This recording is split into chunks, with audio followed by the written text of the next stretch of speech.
most probably, yun siguro ang iniisip ni Father. But then, I do understand also the sentiments and things that happen na hindi natin masyadong nasunod, or probably mayroon tayong mga konting glitches.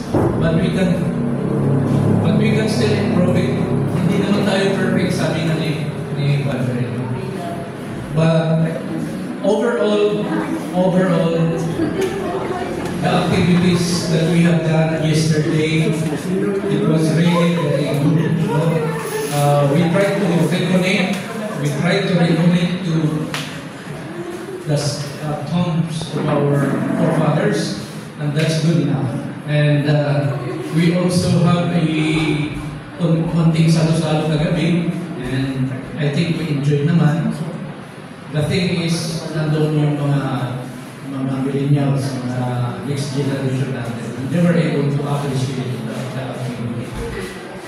Pero there will still be room for improvement. And later on, we will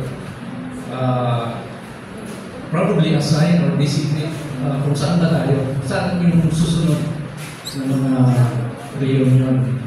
Kasi we need to maintain yung schedule natin